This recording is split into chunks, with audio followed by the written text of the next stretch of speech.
Yes.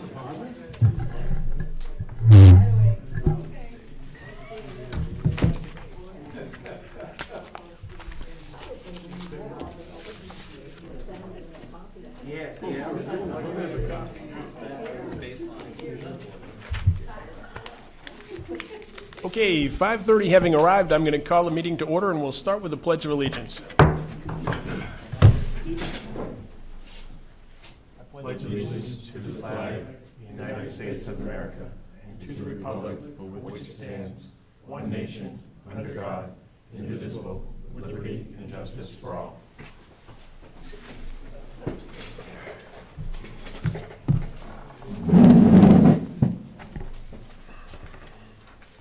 Okay, our first order of business this evening is going to be opening bids, and these are posted and time and date sensitive, so we're going to stick to the agenda order. First off, we're going to start with the paving, winter sand, reconstruction, and roadside mowing bids. And I'm not going to read this in its entirety, but the invitation to bid specified Parade Road and Nottingham Road. Then, as I mentioned, there is highway winter sand. There is also invitation to bid on highway reconstruction, and that's the reconstruction materials, and highway roadside mowing. So these are the paving ones we've received. Okay, we have received 2 bids for the paving, and this is Reclaim and Pave Parade Road and Nottingham Road. The first bid is from R&D Paving. Looks like the reclaiming is 67 cents per square yard. The paving is $65.79 per square yard. Any hand method work that needs to be done is $118 per ton. And then they've also enclosed a certificate of their insurance coverages.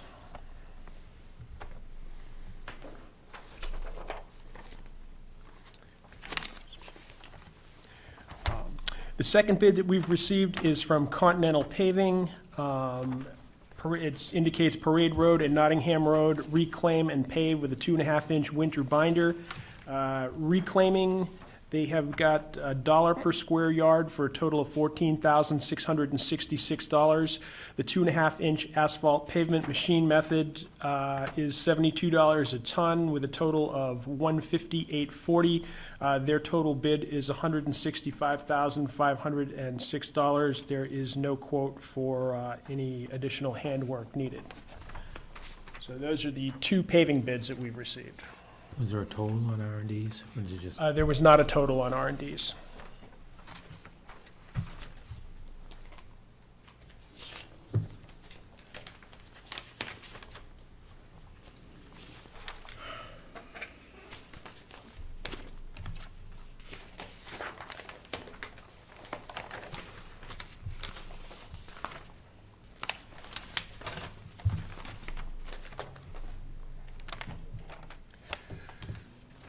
Okay, the first bid that we've gotten for highway winter sand is from Northeast Earth Mechanics, Inc. We are pleased to quote you for screen sand as follows. Delivered to the Deerfield Maintenance Facilities, $9.88 per ton, that's $12.35 per cubic yard.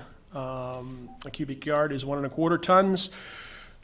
Delivery will be in triaxle dump trucks or dump trailers. There are no restrictions on dates of delivery. We would need 48 hours from time of placement of order to begin delivery. Wonderful. Did we have any other bids for winter Only sand? bid. Okay, Earth was the only bid that we received. Here's the quote for Earth.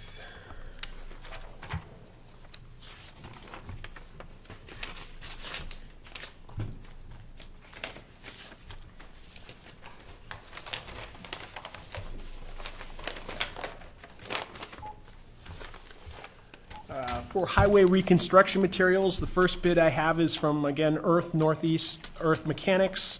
And this is for a series of different sized gravel. We are pleased to quote for road reconstruction materials and processed gravel as follows, with a note that all to be delivered to various job sites within the town of Deerfield.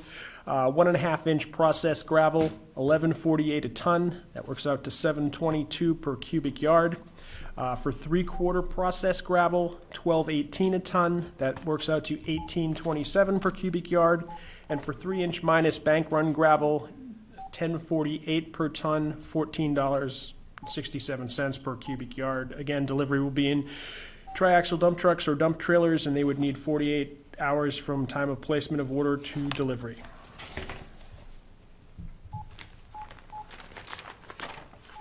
The second bid we have for road reconstruction materials is from Deerfield Sand and Gravel.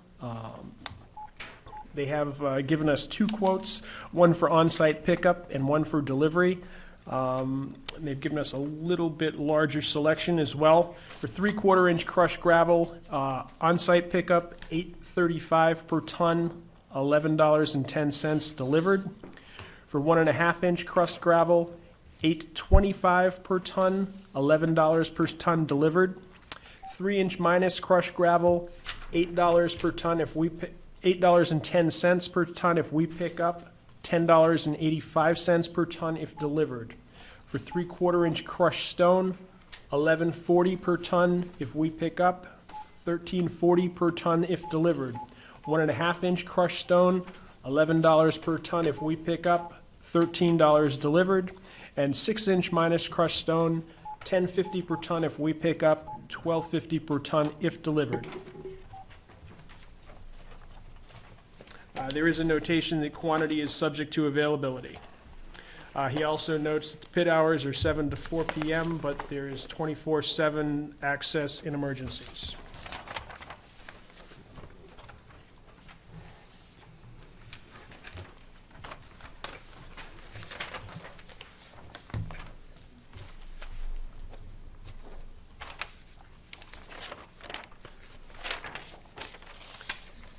Okay, it looks like we have 2 bids for the roadside mowing.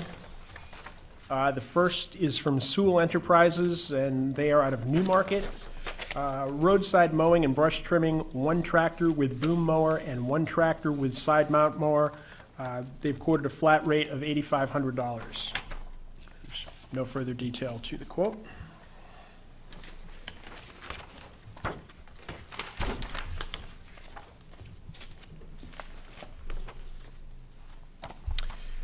And the second quote is from Talco Enterprises. Talco is from Nottingham. The attached quotes include 2 separate prices for roadside mowing of the approximate 68 miles of road within the town. First quote includes the use of an offset 72-inch flail mower. Second quote includes the use of a 60-inch rotary boom-mounted mower. So the first quote with the flail mower is for $7,497. And the second quote for the rotary boom mower is for $8,840. There's a notation that both of these mowers are mounted on large John Deere tractors. Just in case you're particular to green. And a picture included. I don't know what the board's pleasure is. Typically, we would make a motion to refer these to the road agent to review. I'll make that motion that we refer all bids that you just opened to the road agent to review and get back to us if possible. Second. Next Monday. Second. Okay, we've got a motion and a second. The road agent is moving towards the microphone. So, did you have anything to say, Mark, or are you just picking up I the could bids? go look at these and get back to you tonight with them if you'd like. That would be fine if you're comfortable doing that. Just go ahead and use that room right there. Okay. We need to have a motion. We did a motion. Oh, yeah. Any further discussion on the motion? Hearing none, those in favor? Aye. Good, we don't have to go retract the quotes from the road agent. Okay, our next order of business is the Deerfield Conservation Commission and Mrs. Nance. Oh, I'm sorry, hold on, we have more bids. I was jumping the gun.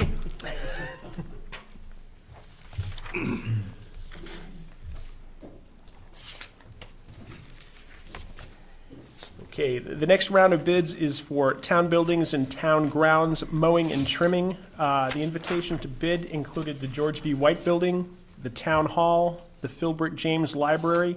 The Philbrook James Library for trimming hedges is needed in addition to mowing. Monument Hill, across from the GBW, South Fire Station, the gazebo area, and VZ Park.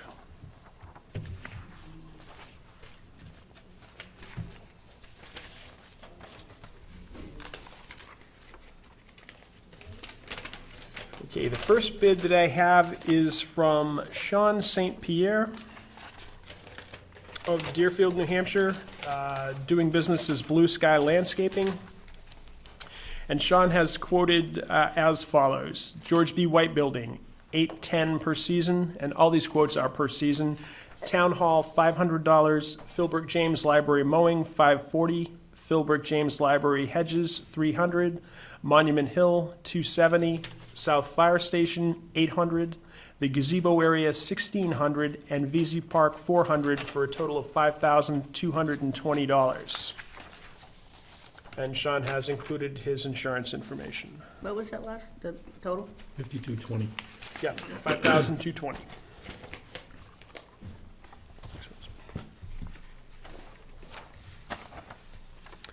Okay, the next bid I have is from Mark Tibbetts. And the same lots, George B. White, $65, Town Hall, $30, Philbrook James Library, $40, Philbrook James Library hedges, 80 times 3 for $240, Monument Hill, $30, South Fire Station, $35, gazebo area, $90, VZ Park, $35, for a total of $325, and that is per time mowed. And mowing and trimming is based on 18 to 20 times per season, obviously unless weather dictates differently. So 325 times 18 to 20. Well, the hedges are 3 times for the year, right? I think you're gonna have to analyze it.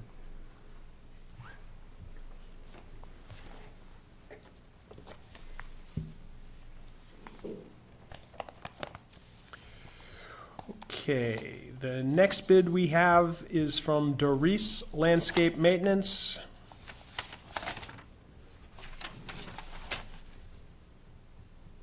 And there are 3 references included, as well as some insurance information from Doris. These are seasonal estimates. The George B. White Building, $5,600. Town Hall, $1,960. Philbrook James Library mowing, $1,540. Philbrook James Library hedges, $1,575. Monument Hill, $1,540. South Fire Station, $1,400. Gazebo area, $6,300. VZ Park, $1,400, for a bid total of $19,740. Okay.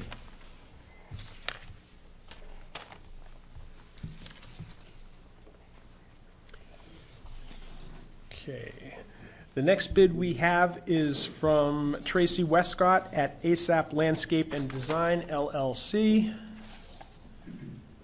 Thank you for accepting our bid proposal. And I'm looking for okay, here's the breakdown. Okay, these are seasonal quotes. The George B. White Building, $1,430. Town Hall, $2,600. Philbrook James Library, $1,950. Philbrook James hedges, $300. Monument Hill, $910. South Fire Station, $1,300. Gazebo area, $2,600. VZ Park, $910, for a total of $12,000. There's a notation that this is based on 26 mowings per season. Additional mowing, if needed, will be included at above price per mowing, just a reference guide for town. Also mentions that they would include, they have a full-size leaf vac, and they would also be willing to thatch the athletic fields prior to the first snow, which they feel they are in serious need of. Amy, could you give me the name of that last Yes, it's ASAP Landscape and Design, and it is Don and Tracy Westcott. And there is not a location listed with that.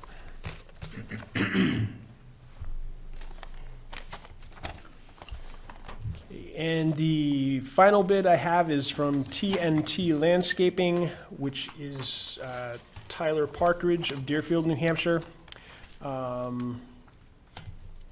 Looks like these are, okay, for the George B. White Building, they have $5,200. For the Town Hall, they have $3,250.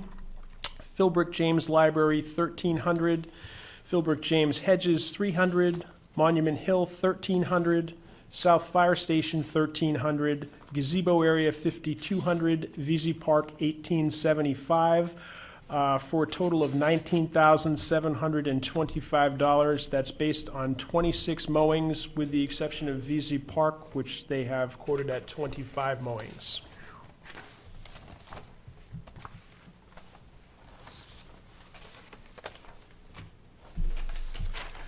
Next, we have bids for the mowing of the town water hole and cisterns. There are 14 water holes and 11 cisterns in the town of Deerfield that need to be mowed and/or trimmed around.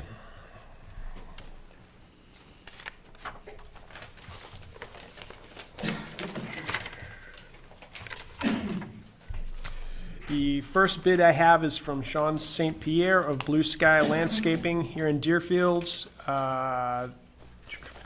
Cost per site, they have quoted $187.20 per season per site, for a bid total of $4,680. They've included some insurance information as well.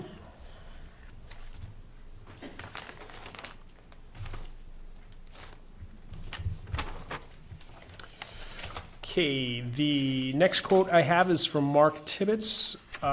He has quoted a bid total of $380, noting that's every 3 weeks, and including the note, would mow and trim 8 sites per week on a rotating basis every 3 weeks.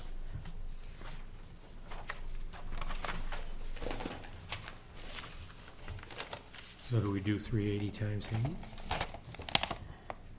Yeah, I guess.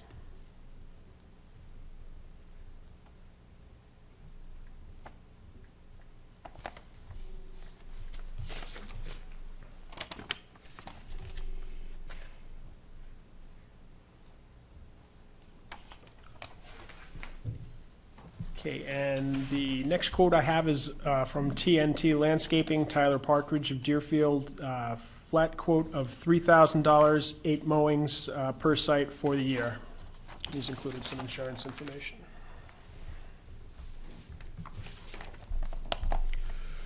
And I have a quote from Doris Landscaping and Maintenance, and this is a flat quote of $2,800 with no other detail.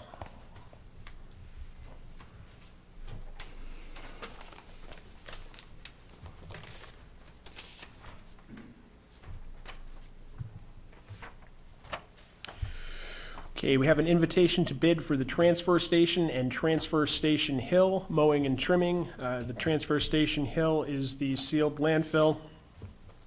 Mowing and trimming as needed, as determined by the town.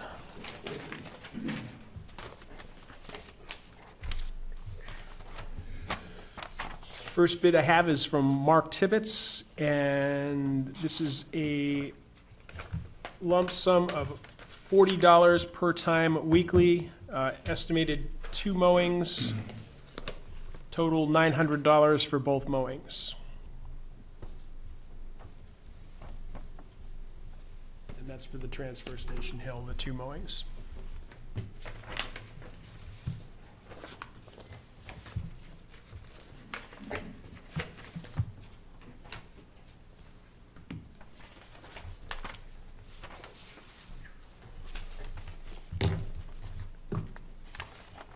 Okay, the next bid I have is from Sean St. Pierre of Blue Sky Landscaping of Deerfield. For Transfer Station, he has estimated 18 mowings at a cost of $50 per mowing for a total of $900, and 2 mowings on Transfer Station Hill at $350 each, total of $700, with a grand total of $1,600.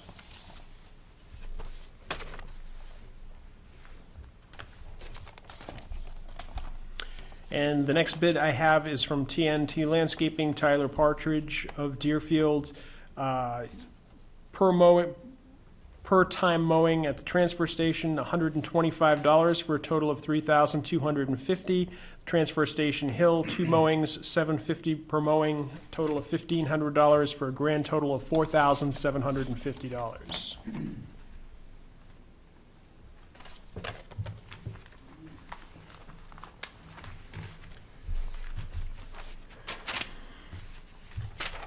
Getting to the end of the pile here. This is an invitation to bid for athletic fields, mowing and trimming. This includes the Hartford Brook Athletic Field Complex and the Bicentennial Athletic Field Complex, mowing and trimming to be done weekly.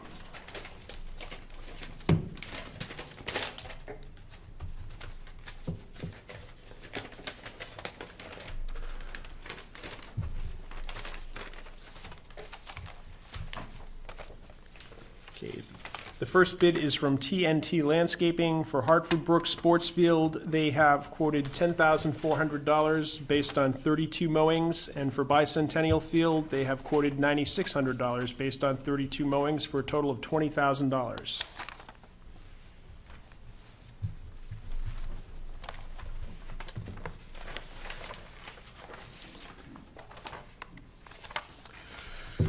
The next bid I have is from Blue Sky Landscaping, Sean St. Pierre.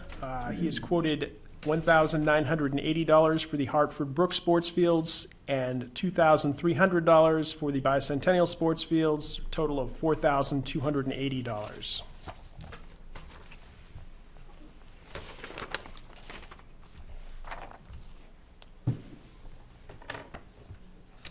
And the last bids I have are from Don and Tracy Westcott of ASAP Landscape and Design. There's some description of their equipment. They also note that they would thatch fields prior to the first snow, which they feel the athletic fields are in serious need of. They would also be willing to mulch the town hall front beds and prune shrubs in addition to hedges. I think this is the standard cover letter that actually came with all of the bids, so.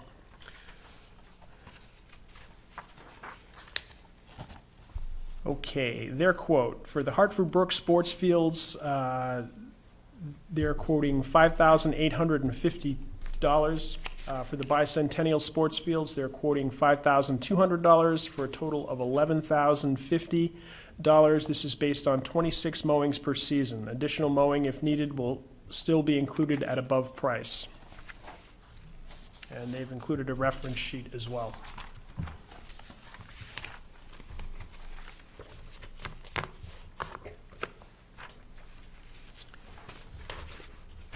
I believe that concludes our bids.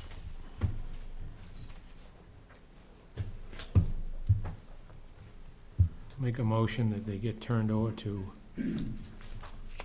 what's his title? Right. Facility supervisor. Facility Supervisor Ray, to analyze and get back to us hopefully Monday. We're having another meeting May 6th. Second. Discussion?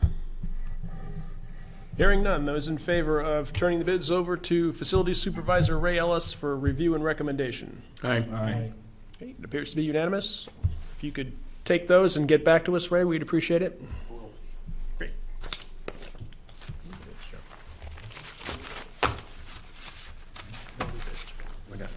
Okay, no other bids. Our next order of business is the Deerfield Conservation Commission, and it says we have Sarita Fry with us, but I see Eric Berglund moving to the microphone, and I also noticed that Mrs. Nancy Mathis is here with us, as well as Dan Kern, and this is regarding the Mathis Conservation easement. Sarita couldn't be here tonight. She had a sudden change in her business schedule, and she's out of town. Reason I'm here is we have, Nancy Mathis has donated a conservation easement on her land, 50 acres on North Road, just beyond Freeze's Pond. And so we had a public hearing on the 15th of April to seek input to this transaction, and also we're doing that as part of, there's a little, there's some money spent from the Conservation Fund, and it's not clear whether it's required to do that, but we are taking the strong step to be on the safe side in the event that something pops up. So that came through just fine, and so tonight's, the purpose is to give this copy of the conservation easement to the select board and ask them each to sign it. And when that's done, then tomorrow, I think Dan is going to take this and the survey and other things to the county, Rockingham County, and record that, and we'll be done. Okay? Okay, Fred? How many acres is this, Eric? About 50 acres. Will that combined with the land that we have in conservation easement, will- It's adjacent to yeah, your directly abuts it? easement. It's, And the school property, probably. yeah, it really is. There's a stream that runs through it that flows into Lamprey. It's a nice conservation values, ones that we thought were certainly worth this, and also Nancy and her family have donated this, so that really is helpful to the town as well. So with Nancy's and with ours, it'd be over 100 acres that are Yes, in right. conservation. And this easement, and I just have one map here, I'll take it to the board to take a look at it, but there's it's not too far from the Freeze's Pond, there's a conserved area behind the school, and there's a block of land in there that has been somewhat dormant, and so we're looking at that as potentially adding to this, which would make it a very nice block of land. So So that whole block would be contiguous to the school property, wouldn't it, as well? Where the school Yeah, if cross-country that- trails and nature right, trails that run? parcel attaches to there's a Freeze's Pond, I think that's part of this, adjacent to the school, behind the There's school. one piece in the middle that, Okay. yeah. One, yeah, okay. Thanks. So any other questions? Seeing Glad to have none, it. Okay, I would entertain a motion. So moved? Second. Okay, we have a motion and a second to sign acceptance of the conservation easement, Freeze's Pond Conservation Easement as donated by Mathis land. Mrs. Nancy Mathis. Nancy Mathis North Road Conservation Easement. Just to be clear, the Nancy Mathis North Road Conservation Easement. Thank you, Eric. Any discussion among the board? Hearing none, those in favor? Aye. Aye. And if- Get that to us, we can sign it right now, Eric? Yeah. I think they'll sign there. That's it. No, that's the.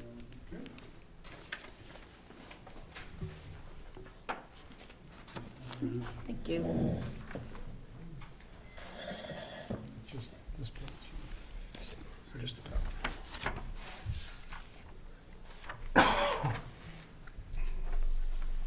That should do it. Piece in here, At the school. yeah. Could I just speak briefly? Absolutely, Dan. I just wanted to thank Nancy Mathis and her family for the donation of the conservation easement to Bear Paw in the town of Deerfield. It's a very generous offer. It's a great 50-acre property with lots of frontage on North Road and a lot of wetlands associated with the Lamprey River. And so we were very excited when she approached us about the donation. And I just wanted to make sure that we said publicly how grateful we were. No, the board would very much like to thank Mrs. Mathis as well and recognize the value of the gift, and we'll certainly be more than likely providing a letter and some other thanks as well publicly. Yeah, thank you.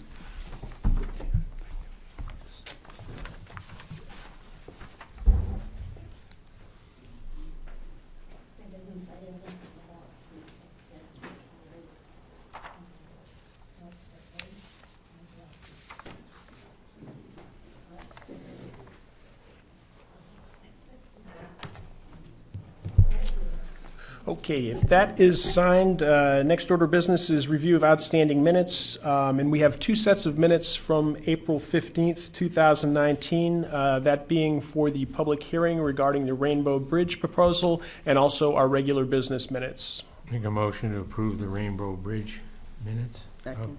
We have a motion and a second on the public hearing regarding Rainbow Bridge composting facility minutes. Discussion? Hearing none. Those in favor? Aye. Okay, those are okay. And next, we have the regular selectmen's meeting minutes from April 15th, 2019. So moved. Second.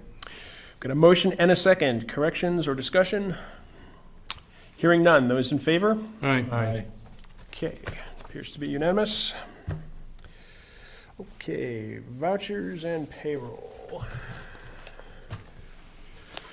We have an accounts payable manifest in the amount of $60,088.67. So moved. Second. Any discussion? Hearing none, those in favor? Aye.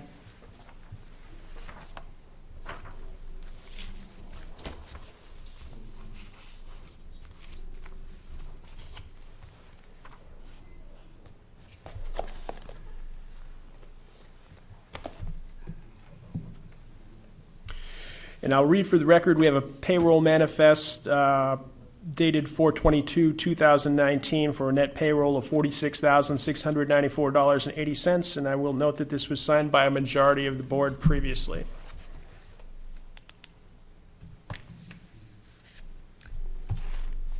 We have signatures separate from this. Oh. I get too excited with the payroll manifest.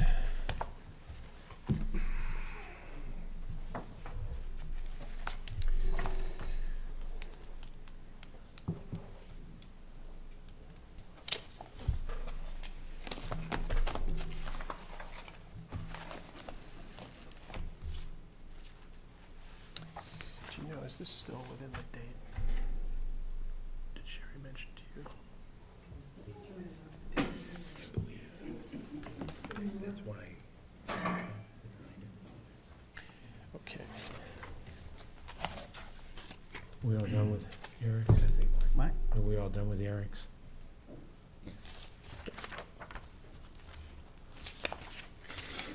Sorry. You're welcome. All right, thank you very very much. much. To ignore that if we need to, but- Okay, just before we start the signature folder, I noticed the road agent has come back in, and I don't know if you want to make your recommendations, Mark, without having to listen to us ramble through all the correspondence. No problem.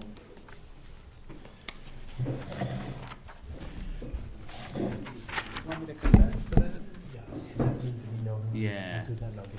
Okay, great.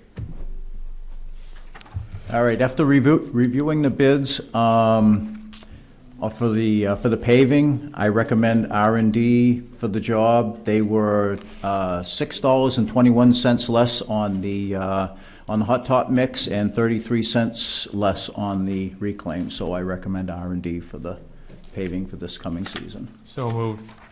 Second. Discussion? Hearing none, those in favor of accepting the highway agent's recommendation to hire R&D paving for paving needs? Aye. Appears unanimous. All right, next one, reconstruction materials. We haul 95% of our own materials anyways, so adding that into the equation, Deerfield Sand and Gravel is by far the better rate. We're saving, on the 1.5 inch, $3.23 per ton, and $3.83 per ton on the 3/4. So I recommend we go with Deerfield Sand and Gravel for our reconstruction materials. So moved. Second. Motion and a second. Any discussion? Hearing none. All those in favor of accepting the highway agent's recommendation of Deerfield Sand and Gravel for reconstruction materials? Aye. Okay, it appears unanimous. All right, winter sand's pretty easy. I recommend Earth. They brought us our sand last year, and it's outstanding material, so I recommend Earth for the winter sand. So moved. Second. Yeah, and I would note that that was the only bid we received as well, so. Discussion? Hearing none. Those in favor? Aye. Appears unanimous. Okay, roadside mowing was a little tough. Sewall has given us 2 tractors for basically less money than Telco's boom mower alone. So they're a little bit more money than if we just went with the flail mower, but I think for the price, 2 tractors, you know, with the boom mower, and he did our mowing last year, and probably one of the best jobs we've ever gotten, so I would like to recommend Dan Sewall for our roadside mowing. What was that total, Mark, if we use him? The $8,500. I'll make a motion that we go with that recommendation. Second. Okay, we have a motion and a second to award the highway mowing contract to Dan Sewell. Discussion? Hearing none, those in favor? Aye. Okay, appears unanimous. All right, thank you. Thank you, Mark.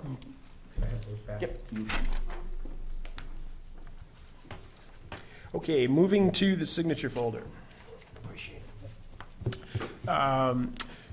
Top of the pile, we have an assessing official's response to a request for exemption on a tax credit application. This is from the Deerfield Historical Society, and this involves the building that they purchased at 5 North Road.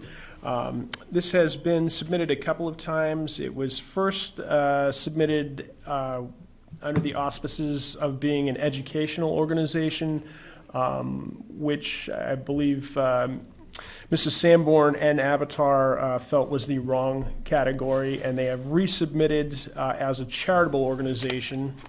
Avatar Assessing has recommended that we deny the exemption this year because they missed the cutoff date, or the occupation date anyway. It's my understanding that the property was not in use or occupied for the purpose is applied for as of April 1st, 2019.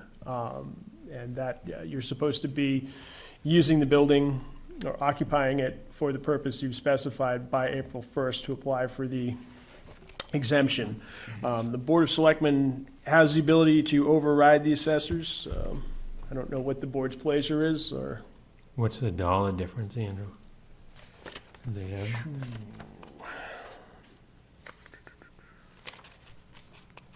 Does it go to, is it nothing if, I believe that, let's see, there's not a dollar difference.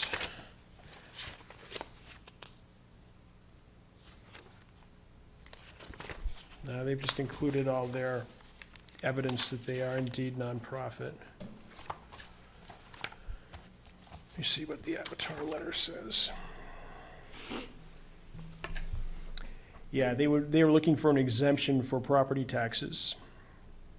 And that's allowed under the state RSAs.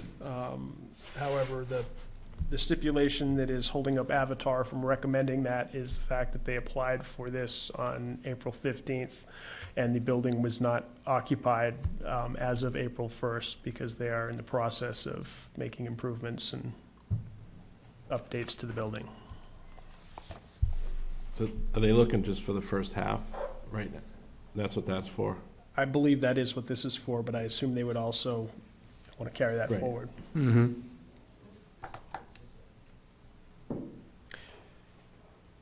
So I guess we could deny, grant, make applicable for the second half, assuming that they might be in place. But would they come to us to appeal it if we didn't? Or would they go to the, I think they'd have to go to the BTLA, or possibly they could come to us, but. And the building's owned by the Historical Society at this point? Yeah, they've owned it for a little while now. It's the old shoe factory across from the Mhm. Lion. quite a while, really, because they worked on it Yeah. last fall. Yep. That's what surprised me, that Yeah. paperwork, I think it's a paperwork thing. I think there were some safety improvements and some condition issues with the interior of the building that have prevented them from, opening it to the public and having exhibits and such in there. I mean, we usually go with Avatar's recommendation, but I think I'd recommend that we allow the exception. Second, Yeah, I would agree with that, too. Okay, we've got a motion and a second to grant the exemption for the Historical Society. Further discussion? Hearing none, those in favor? Aye. Okay, appears unanimous. No. Okay, down at the bottom.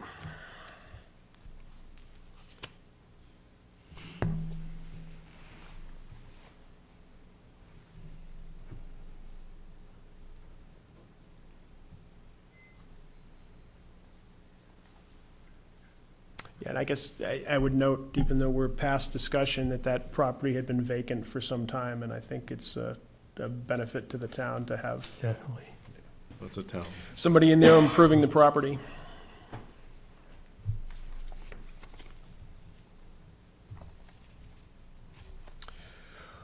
Okay. Next, we have a land use change tax notice, and this is for Thomas Buffington, 99 South Road. Value of the property at the time of change in use was $1,999, and the total tax due is $199. So moved to collect it? Second. Okay, we have a motion and a second to collect the land use change tax assessment. Discussion, hearing none, those in favor? Aye. Two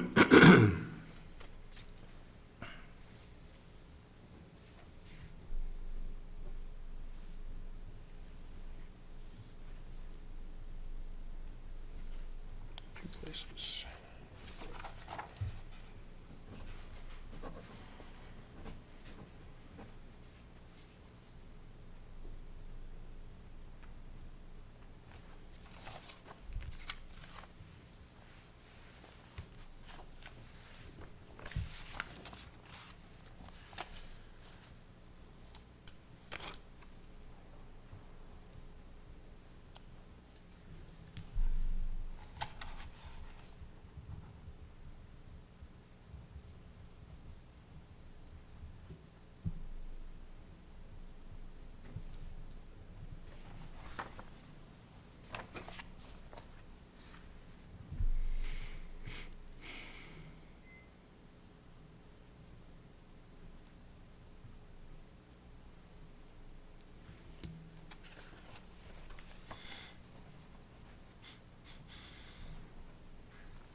Okay, and we have an application for a veterans tax credit. It's a standard tax credit, $500 from Mr. David Renke Jr. And this is tax map 419, block 27, lot 35. And everything appears to be in order. So moved. Second. Okay, we have a motion and a second to grant Mr. Renke the veterans tax credit. Discussion? Hearing none, those in favor? Aye.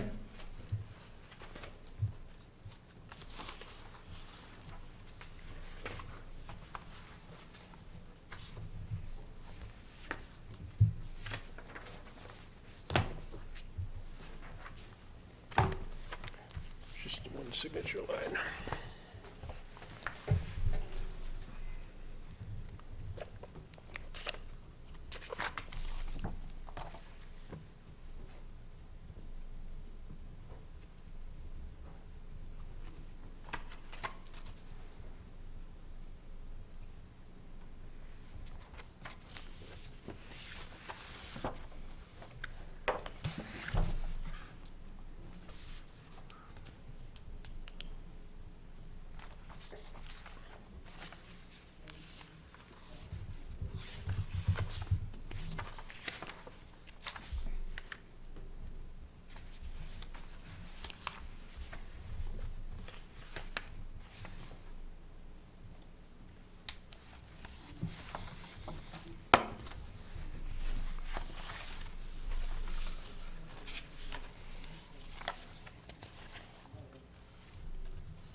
Okay.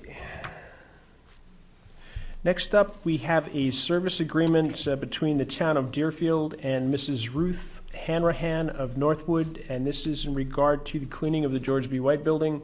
We have lost the contractor that was cleaning the George B. White Building, and I'll let John speak to this a little bit, but I will note that this is 12 hours of work on a weekly basis. Cleaning hours would be Monday from 4:30 to 7:30, Wednesday from 4:30 to 7:30, and Thursday from 1 to 7. Weekly duties are dust wipe, clean all horizontal surfaces, including fixtures, windowsills, furniture, etc., dust low areas, picture frames, mini blinds, spot clean and remove marks from all doors and walls when needed, and monthly high dusting of items not done on a daily basis, clean glass and interior office windows, clean all ceiling vents, in addition to the other cleaning surrounding the bathrooms, floors, garbage, entrance doors, and such. And I don't know, John, if you want to Sure. provide a little information as to how we arrived at this situation, and Sure. We've had a vendor for several years who's been cleaning the George B. White. They have had difficulty keeping people in that position due to our location, travel, and just a low job rate. We've had, over the past year, probably 5 different cleaners that have come and gone, and the company has just been recently bought out by a national group, and this is now just a satellite office. And they came and talked to us 2 weeks ago, indicating that they've been unable for the past 2 months to find someone to fill this position. They've had managers coming in and doing our cleaning. So we decided amicably to part ways. We have been advertising for position in the Communicator locally for several months, and they have not gotten any takers on that as well. I did give this lady a call. She had left a business card on a bulletin board here in George B. White, and she came in, met with Ray Ellis and myself, took a tour of the building, and is willing to do the remainder of the 8 months of the service agreement for actually slightly less than we were paying the previous vendor. Now, the anticipation is at the end of this year, we would put it out to bid for next year, and she would be welcome to bid at that time. But she's been willing to take the remaining 8 months. So I would recommend highly. I've met with her several times. She's passed background checks to sign the agreement with her and have her finish the year. thanks, John. So moved to have the chair sign the agreement. Second. Discussion? Hearing none, those in favor? Aye.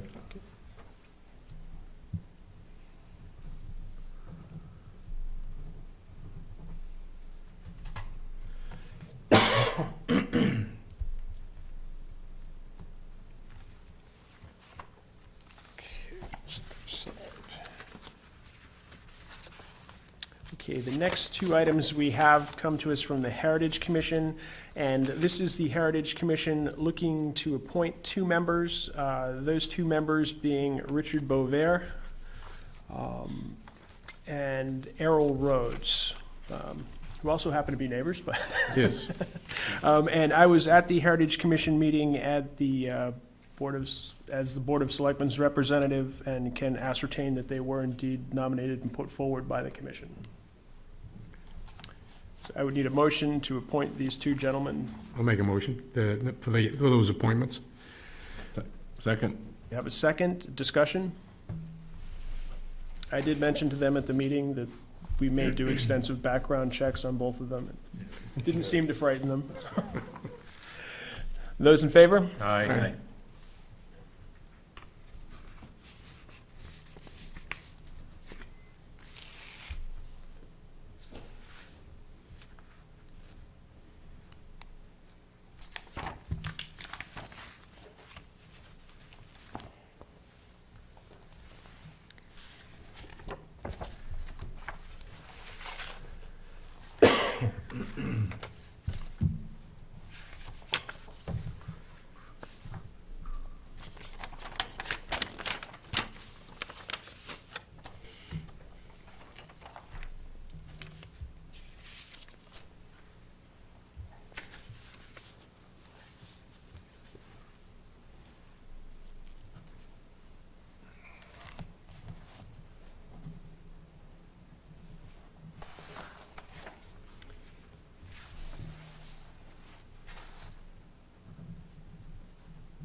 Okay, moving to the signature file, there is nothing in the folder that requires action from us this evening. I would note that we've received the official equalized assessed valuation for 2018 from the Department of Revenue Administration.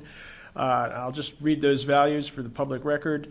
The values, including utility valuations, is $638,390,404. And without utilities, it is $601,735,438. And the base valuation for debt limits is calculated at $638,320,250. Is signed by Linda Kennedy of the Equalization Bureau.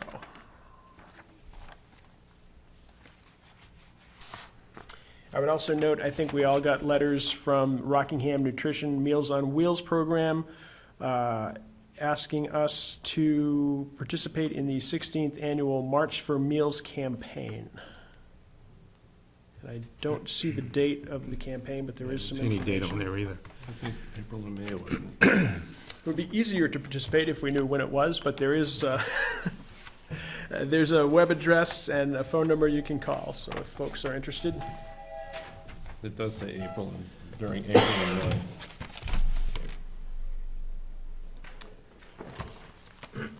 May. Actually, keep that here. Okay, Town Administrator's Report. Several items tonight.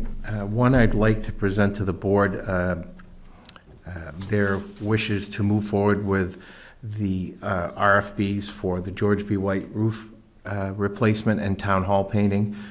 We had a quote last year of $58,000 for the George B. White building. That would be the second and third sections, and $10,000 for the town hall painting. Both would, my proposal is to come out of the Municipal Building Trust Fund. The roof just continues to leak. We've had it looked at multiple times. It's reached its warranty period. It's patched quite a few times, and the only remedy at this point is to take it off and put a new roof on. And for the town hall, we're a year behind in our cycle of painting. What's up now is the front and the back. Does the town, this roof is these two sections? It would be this middle section, and then police, town clerk assessing that section. And that was strip and replace and new? Correct. I'm good with it as long as Jeff's okay what they're doing with the roof. Yeah, I don't remember what the quote I was. don't know if you can check it. I have that, I can show you. Yep. So is the board comfortable if we move forward pending review by Jeff? Yes. Sure. Okay. Any other comments? Next, I'd like to move forward with the board's permission to transfer $65,000 from the Winter Road Maintenance Trust Fund to offset expenditures for the highway road winter costs. The contracting line, the sand line, and the salt lines are all over expended at this point. Is the board in general agreement that Yes. Yep. Yep.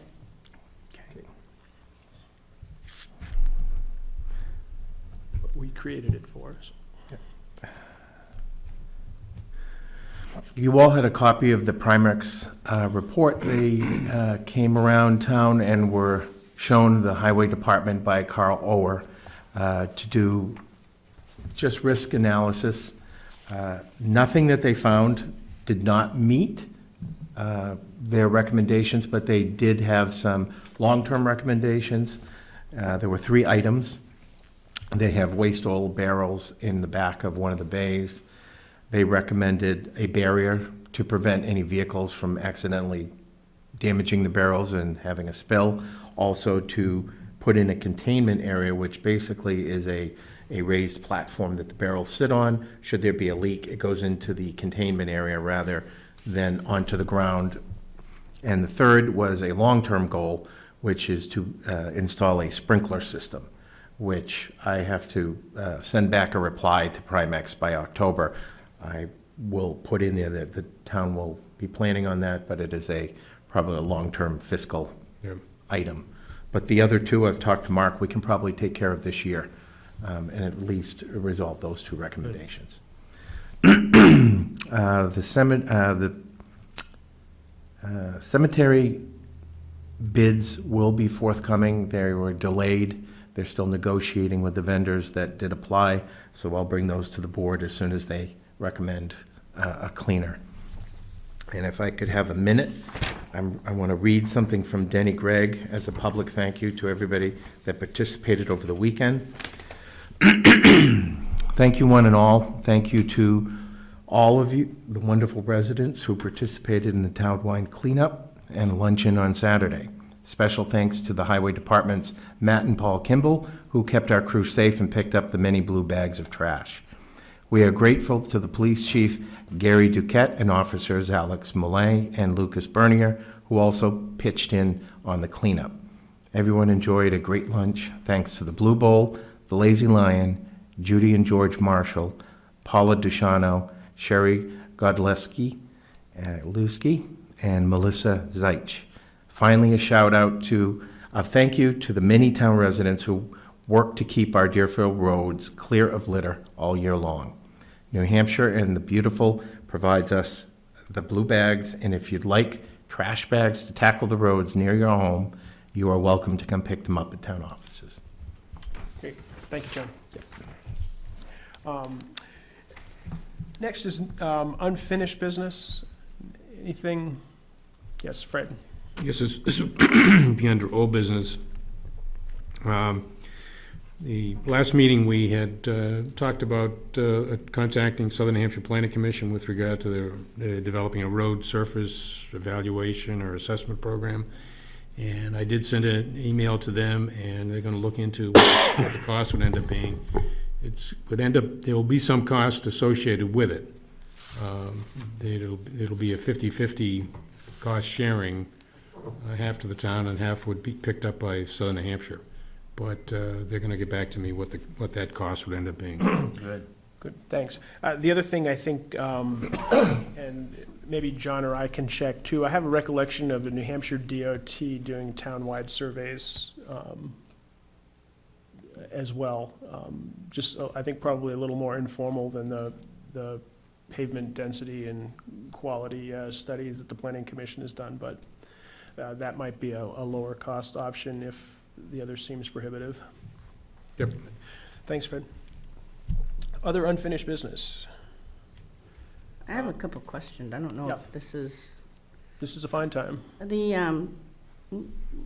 when somebody takes a vacation up in the office, do we have somebody that duplicates their job? Like, the APs weren't put out on time? Does somebody cover the accountant's job if he's not here, or? Currently, we don't have someone to take over accounts payable. Payroll was considered a more critical item. At the time that the bookkeeper took a vacation, there hadn't been a lot of invoices that had come in, so it was doubled up and came out this week. Right. And my next question was bids. When we put RFPs out, where do they go? Just on our website? Do they No. go in the newspaper? Right now, they go on our website, they go on the town Facebook, they go on New Hampshire Municipal Association, they go in the forum, they're posted in physical in the George B. White Building, the post office, and the library. Because it just didn't seem like we had a lot of bids for paving and that kind of thing. Yep, Come they were in all those places. And everybody sees New Hampshire Municipal Association and is looking for bids. What, we can't put them in the Union Leader, or haven't we always done that? Believe it or not, posting in the paper is not as economical as it used to be. It's very cost prohibitive, and the circulation isn't as much. It's expensive. We could. It's expensive. I mean, I'm going back to the Cascade system. People don't look at people's town websites for bids. Big companies don't. Well, certainly I can speak from some experience with this. Paving companies and road reconstruction material people very definitely look at town websites and also look at the municipal associations' postings of that. The Cascade is probably a different matter. I know the reconstruction material and paving guys are all over that, but they're considerably bigger contracts, so that's one of the reasons they're all over it, but. I mean, I just think if we can save money, that's gonna pay for whatever money we have to spend for the paper. The advertising. What I about, just- what about having the assistant send a postcard or something to previous bidders? Previous bidders. Especially when it comes time for fuel oil and stuff like that. You gotta be careful of that, you Yeah. know, getting Don't leave people out. favoritism, you don't miss somebody and pass somebody off. Well, it would Right. only be If they people did in the bid. past. Still, My experience with bidding is that you run a fine line when you start sending out invitations to certain people. If someone were to come forward and challenge a bid award that didn't get a postcard or a letter, they would have grounds to call for an appeal. That's Right. my only concern and reluctance to send out letters, even to former vendors that you've worked with, unless you can guarantee you've contacted every available person in the surrounding area. You're not giving an equal footing for everybody to participate. Our activity in the past regarding mailing has been when we have put out an RFP and gotten no bids, we have then mailed to who we thought might be interested, providers or contractors.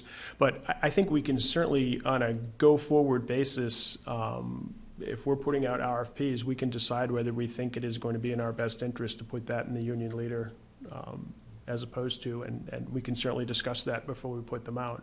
I think for the paving and gravel, we're relatively safe. And most of these people know what the other folks are providing as quotes too, I think. That's why we don't necessarily see a whole lot for paving, but. I think both Jeff and I are, based on our experience, very, very shy, very hesitant to send out letters because of the potential for a protest by somebody who didn't get a letter. Makes sense. I think we can certainly consider, you know, as we approach the RFP process, whether we want to advertise in local newspaper or not, as opposed, I think we had decided at one point, we used to do it on a blanket basis, and we weren't getting bids for things, particularly like roadside mowing. We had a couple of times where we got one bid or no bids, and we had spent several $100s to advertise it and decided that we would do away with the newspaper advertising. But if the board sees value in it, particularly for things like you mentioned, the Cascade system, that might be something that we need to I advertise know more Mark had broadly. mentioned too, some of the people didn't bid, that usually do bid. Or somebody called them after the bid was supposed to be here and they didn't know anything about it. Well, we can certainly, when is our next round of, that'll be the fuel bidding? Yes. So I think as we get closer to that, the board can decide, you know, whether we want to advertise in the newspapers as well as the places we're using now. Yeah, just was curious. The process is not hard, it's just been cost at this point. I mean, it's not a hard process to put it in the paper. What about her, the answer to her thing about backup for bookkeeper? That is something we're working on. I've got someone that is being trained, is not fully trained to take over the accounts payable. Payroll they can do, but the accounts payable is next. It's a little more involved. Do you have a time estimate for when they might? I can probably have someone to fill in that position as a backup this year. Thank you. Okay, under new business, we've got the PSNH appeal to BLTA, and this is advice of counsel, and I think if everyone saw John's comments on this, I think it was forwarded by counsel as something to consider, but didn't see much value in acting on it. Yeah. I don't know if the board had any other reaction to it or Nope. concern. Other business. The only thing I have, I think, on the bottom, it says next meeting, May 13th. I think we're meeting on the 6th. Yes, we are meeting on the 6th for a special public hearing, and that was the only item on the agenda. One thing I'll mention under other business, I went to the Heritage Commission meeting last week, probably the week before, actually, and mentioned that with the two new appointees. But one of the things the Heritage Commission was concerned about was the Planning Board, the Zoning Board, and the Board of Selectmen understanding that Deerfield does have an historic district designation for the Church Street area.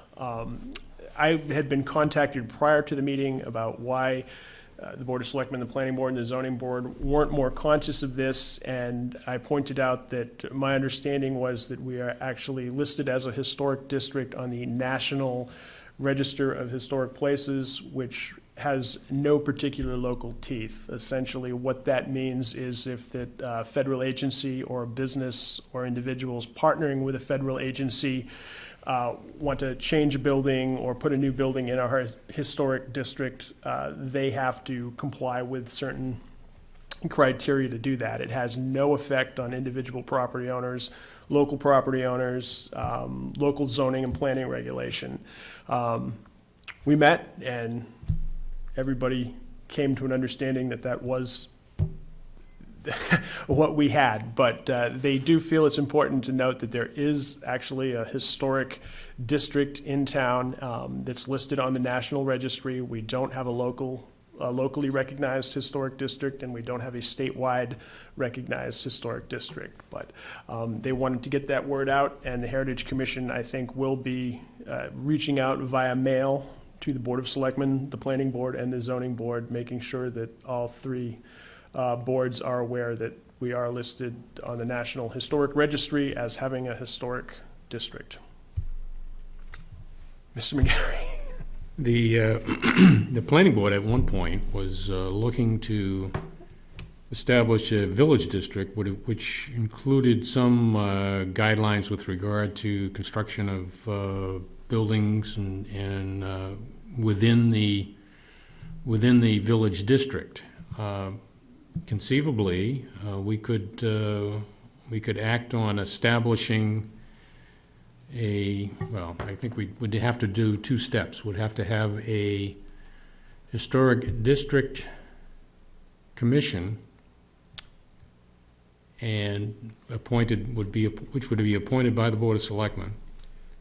And that has to be done with a vote at town meeting to establish a historic district commission. Which the town has actually done in preparation, and based on some phone calls I got prior to the meeting, I did a little digging, and our Heritage Commission was initially a historic district commission that was authorized by town meeting under the appropriate RSA. Subsequently, another RSA was introduced that allowed you to convert your historic district commission to a Heritage Commission, which I believe gives the Heritage Commission the ability to hang on to budgeted money like the Conservation Commission does. And the town voted, I'm not going to get the date right, it was either in 1989 or 1990, to opt for the new RSA and convert the Historic District Commission to the sexier new Heritage Commission.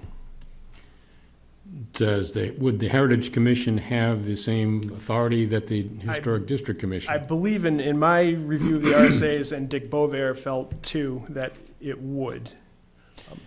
And to your other recollection, Kelly Roberts was actually at that meeting, and she had found a couple of instances where language had been prepared for a warrant article to create a local village district or a local historic district, and she had the language, but it never moved forward on the warrant, and there didn't seem to be any reason, whether it was legal reason or language reason or someone just dropped the ball. But she had, I believe, 2 proposals that had been prepared and were ready to go on warrants back in the 90s that just never made it.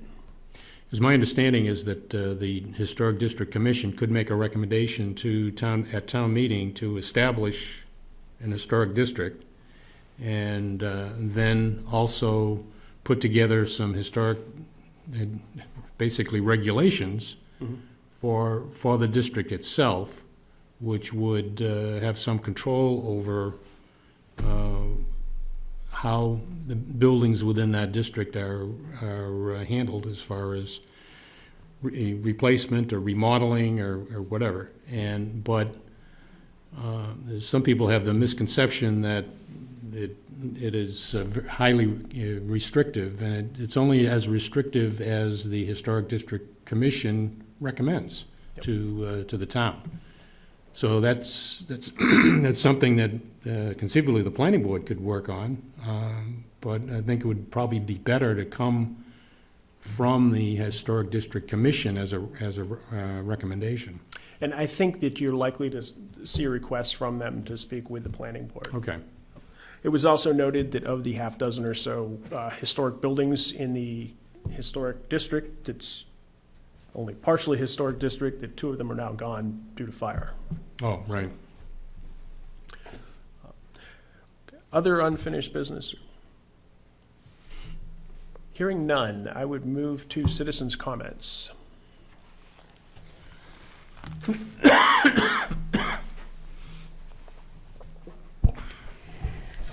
I don't know if they still have it, but the state used to have the ability that if the town wanted to, they could put their requests on the state site for work. You might look at, there is an association of construction contractors to find out if they have a web page that will take requests for bids.